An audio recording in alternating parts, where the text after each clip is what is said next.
سلطان الطارقین حضرت صوفی حمید الدین ناگوری رحمۃ اللہ تعالی علیہ، خلیفہ ثانی حضرت خواجہ غریب نواز رحمۃ اللہ تعالی علیہ۔ حضرت سلطان الطارقین صوفی حمید الدین ناگوری رحمۃ اللہ تعالی علیہ کا نام محمد ہے اور لقب حمید الدین، سلطان الطارقین، سوالی، صوفی، سعیدی اور ناگوری ہے۔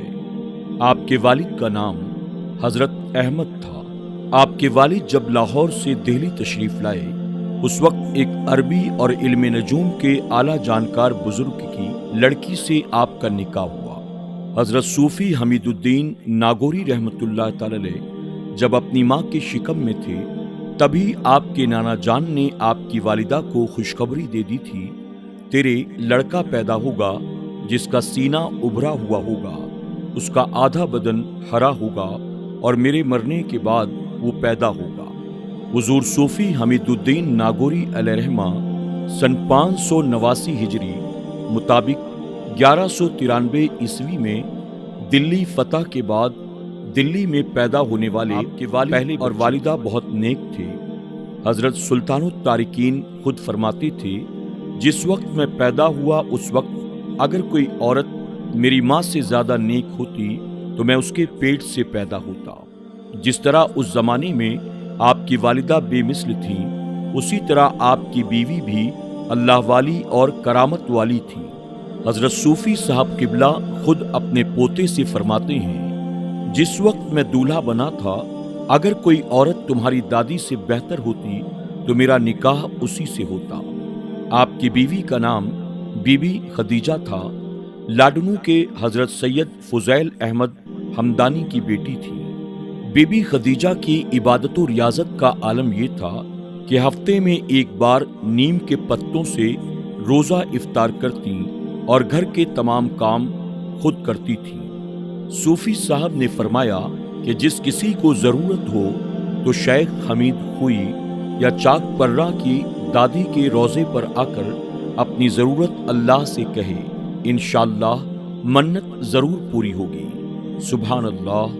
صوفی حمید الدین ناگوری علیہ رحمہ نے بہت سے علوم حضرت مولانا شمس الدین حلوائی سے حاصل کیے، حالانکہ مولانا شمس الدین حلوائی کے علاوہ حضرت حمید الدین خوئی، حضرت خواجہ معین الدین چشتی رحمۃ اللہ تعالی علیہ سے بھی فیض حاصل کیا، مگر مرید آپ سلطان ہندوستان خواجہ معین الدین اجمیری علیہ رحمہ سے ہوئے۔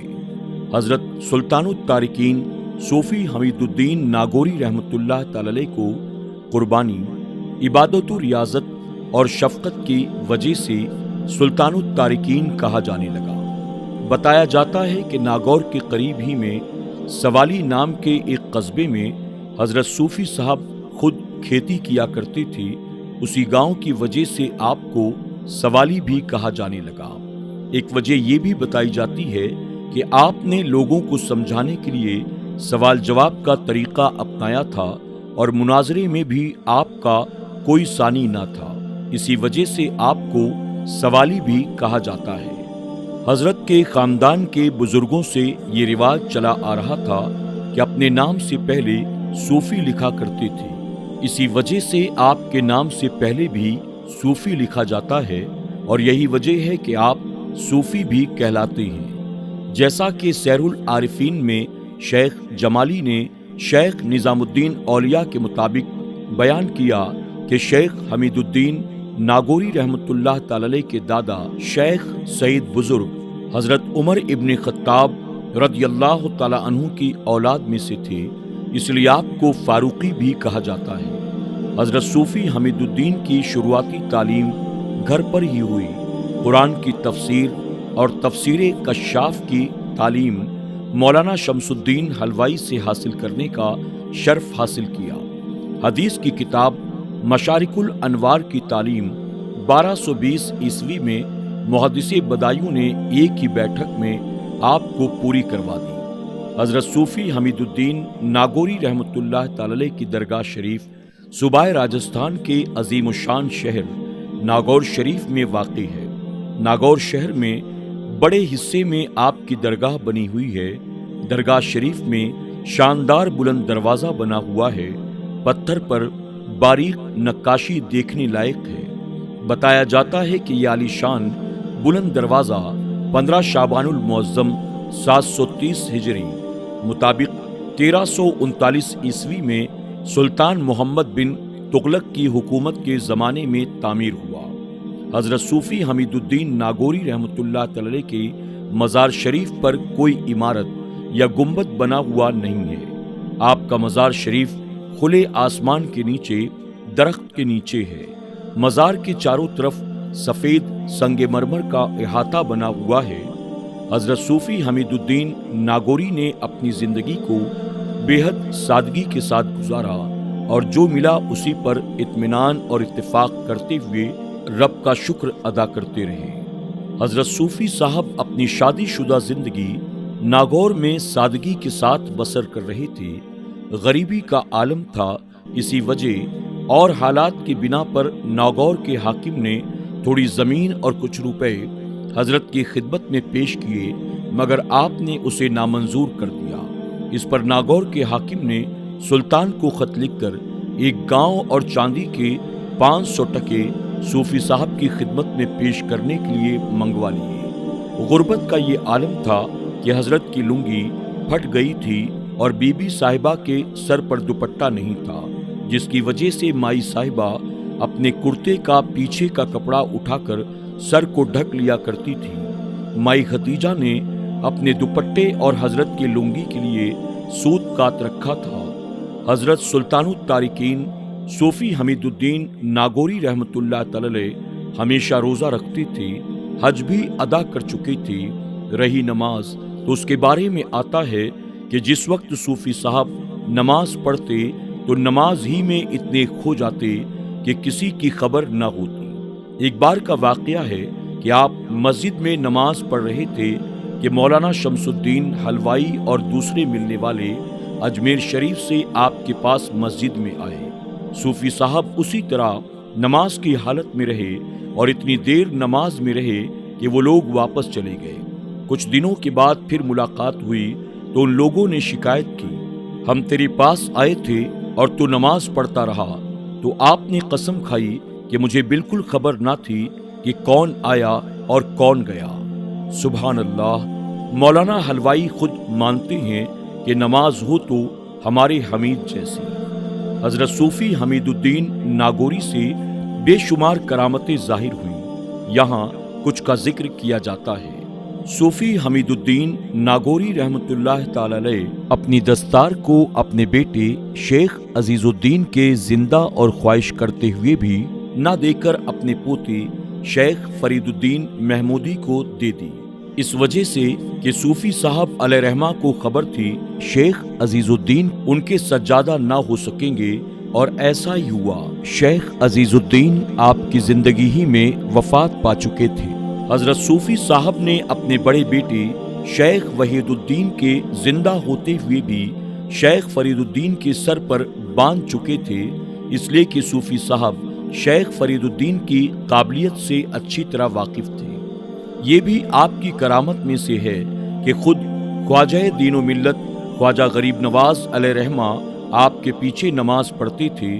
حضرت صوفی حمید الدین ناگوری علیہ رحمہ اکثر خواجہ صاحب کی امامت کرتے تھے۔ جب آپ تکبیر تحریمہ باندھتے تو ہر بزرگ جو صوفی صاحب کے پیچھے نماز پڑھتا اس کو عرش اعظم نظر آتا۔ ہر بزرگ یہی سوچتے کہ یہ میری کرامت اور برکت سے نظر آ رہا ہے، یہاں تک کہ ایک دن صوفی صاحب علیہ رحمہ غیر حاضر تھے تو کسی دوسرے بزرگ نے خواجہ صاحب کی امامت کی۔ اس دن عرش اعظم نظر نہ آیا، تب معلوم ہوا کہ یہ کرامت صوفی حمید الدین ناگوری علیہ رحمہ کی ہے۔ یوں تو صوفی صاحب علیہ رحمہ کی بے شمار کرامات ہیں جنہیں بیان کر پانا مشکل ہے۔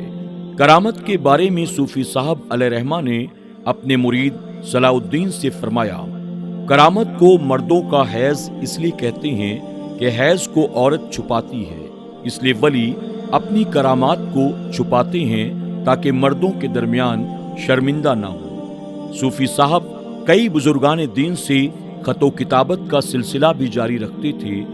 بتایا جاتا ہے کہ ناگور کا ایک تاجر ہر سال تل لے کر ملتان کی منڈی میں بیچنے کے لیے جاتا اور وہاں سے روئی لے کر آتا۔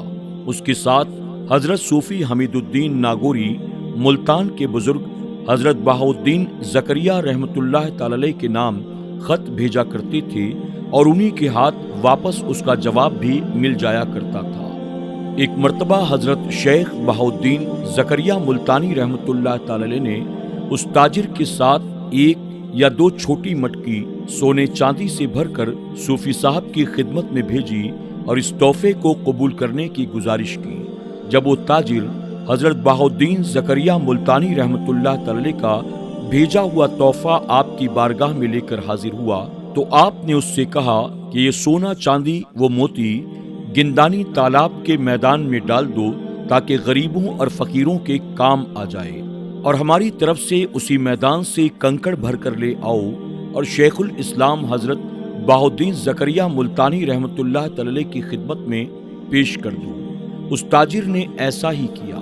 ملتان پہنچنے پر اس نے کنکروں سے بھری ہوئی مٹکی بہاؤالدین زکریہ رحمۃ اللہ تعالی کو دی۔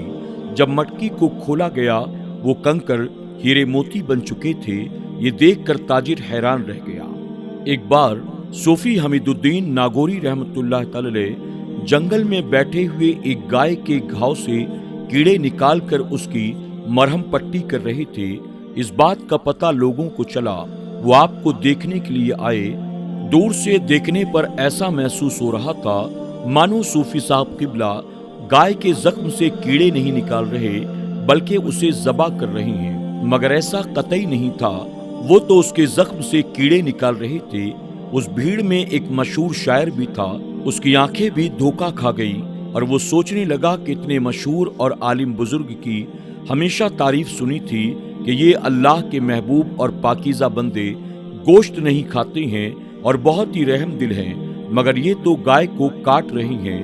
یہ سوچتے ہوئے وہ صوفی حمید الدین علیہ رحمہ کے قریب پہنچا تو دیکھا صوفی صاحب گائے کے گھاؤ سے کیڑے صاف کر کے مرہم پٹی کر رہے ہیں۔ تب اسے اپنی غلطی کا احساس ہوا۔ صوفی صاحب کی توبہ۔ ایک دن حضرت خواجہ معین الدین چشتی اجمیری رحمۃ اللہ تعالی بیٹھے ہوئے تھے اور صوفی حمید الدین ناگوری رحمۃ اللہ تعالی ادھر سے جا رہے تھے۔ جیسے ہی خواجہ صاحب کی نظر صوفی صاحب پر پڑی، آپ نے فرمایا، سبحان اللہ، اے حمید الدین، اس جہاں کے لوگ تیرے دیوانے ہیں۔ اگر تو میرے پاس آئے اور میرے بتائے راستے پر چلے تو اللہ تعالیٰ تجھے اپنے محبوب بندوں میں شامل کر لے گا۔ خواجہ صاحب کی بات سن کر حضرت صوفی حمید الدین ناگوری رحمۃ اللہ تعالی نے اسی وقت توبہ کی اور آپ کے مرید بن گئے۔ حضرت صوفی حمید الدین ناگوری رحمۃ اللہ تعالی کا سفر حج۔ حضرت قبلہ صوفی حمید الدین ناگوری رحمۃ اللہ تعالی حج کے سفر پر روانہ ہوئے۔ ناگور کی عوام آپ کو ودا کرنے کے لیے خیرادیوں کی مسجد تک چھوڑنے آئی۔ اس مسجد کو اس زمانے میں مسجد نبوی کہا جاتا تھا، کیونکہ جبہ مبارک حضور سرور کائنات حضرت محمد مصطفیٰ صلی اللہ علیہ وسلم اسی مسجد میں رکھا جاتا تھا۔ اب جبہ شریف ناگور کے قریب روہل قصبے میں ہے۔ اس مسجد کو ناگور کی پہلی مسجد بھی مانا جاتا ہے۔ صوفی صاحب حج کے مبارک سفر پر روانہ ہوئے۔ سبھی لوگ حضرت سے گلے ملے، آپ کو نم آنکھوں سے وداعی دی۔ اپنے سفر حج کے بیان میں حضرت صوفی حمید الدین ناگوری رحمۃ اللہ تعالی فرماتے ہیں، حج کے سفر کے دوران سمندر میں کشتی پر سوار ہوئے تو دیکھا کہ مالدار اور تاجروں کو بڑے ادب و احترام سے کشتی میں بٹھایا جا رہا ہے اور میری طرف کسی نے کوئی توجہ نہیں دی۔ کسی طرح سے سفر گزرتا رہا۔ ایک دن اچانک کشتی ٹوٹ گئی اور سارا سامان برباد ہو گیا۔ میرے امامے میں ایک سوئی تھی، جب سوئی کی ضرورت پڑی تو میرے پاس آئے اور سوئی مانگی تاکہ سوئی دھاگے سے بچے ہوئے کپڑے اور پھٹے کپڑوں کی سلائی کر سکیں۔ ایک دوسری کشتی کا انتظام کیا گیا، اس میں سوار ہو کر سبھی لوگ ایک ٹاپو پر پہنچے۔ ساتھی درویشوں نے مجھ سے کہا کہ اتنے دنوں تک ہم نے بھیک مانگی، آج تو جا اور کھانا لا تاکہ ہم کھائیں۔ میں نے جھولی اٹھائی مگر کچھ مانگ نہ سکا۔ ایک عورت مجھے گھور گھور کر دیکھ رہی تھی اور کچھ بولتی نہیں تھی۔ میں نے اس عورت سے کہا، اے عورت کیا دیکھتی ہے؟ اس نے کہا، اے شیخ میں یہ دیکھ رہی ہوں کہ تم کوئی بھکاری معلوم نہیں پڑتے اور شاید یہ کام تم نے کبھی کیا بھی نہیں۔ لاؤ تمہاری جھولی مجھے دے دو۔ وہ عورت مجھ سے جھولی لے گئی، کچھ نقدی، دودھ اور چاول لے کر آئی اور کہا، لے جاؤ تاکہ تمہیں دوسری جگہ مانگنے کی ضرورت نہ پڑے۔ حضرت صوفی حمید الدین ناگوری رحمۃ اللہ تعالی کا ایک واقعہ ہے کہ حضرت ایک بار اپنے سسرال لاڈنو سے واپس آ رہے تھے۔ راستے میں ایک جگہ تھوڑا آرام کرنے کے لیے بیٹھ گئے۔ وہاں ایک چیٹی آپ کے کپڑوں پر لپٹ کر ناگور آ گئی۔ آپ واپس گئے اور اسی جگہ پر اس چیٹی کو چھوڑا جہاں سے وہ آپ کے کپڑوں پر چڑھی تھی۔ اسی طرح گوشت کے بارے میں بھی جب حضرت صوفی صاحب کے پوتوں نے آپ سے سوال کیا کہ اگر قصائی کے یہاں سے گوشت لایا جائے تو کیا برا، صوفی صاحب نے فرمایا وہ بھی تو خون ہی ہے۔ حضرت صوفی صاحب کا سالانہ عرس پاک 28 ربیع الثانی سے 4 جمادی الاول تک منایا جاتا ہے۔ عرس کے موقع پر ہزاروں عقیدت مند ناگور اور آس پاس کے علاقے سے عرس میں شرکت فرماتے ہیں اور اپنی جھولیوں کو مرادوں سے بھر کر لوٹتے ہیں۔ اقوال حضرت صوفی صاحب۔ صوفی حمید الدین ناگوری رحمۃ اللہ تعالی نے فرمایا کہ انسان کو چاہیے کہ شریعت کی ہمیشہ پابندی کرے اور جب طریقت کے مقام کو پہنچے تو درویشی اور غریبی کو اپنا لیوے، وہ دنیا داری کو ترک کر دینا چاہیے۔ توبہ کا کیا مطلب ہوتا ہے؟ میں نے اپنے پیر سے پوچھا اور جواب سنا کہ توبہ ہر شخص پر فرض ہے۔ انسان 3 چیزوں کے مجسمے سے بنا ہے۔ نمبر 1 نفس، نمبر 2 دل، نمبر 3 روح۔ نفس شیطان کی جگہ ہے، دل فرشتوں کی جگہ ہے، روح اللہ کی طرف متوجہ ہونے کے لیے ہے۔ نفس کا تعلق دنیا سے ہے، دل میں ہمیشہ جنت کی تمنا رہتی ہے، اور روح کا تعلق اللہ کی طلب اور اصرار بیان کرتا ہے۔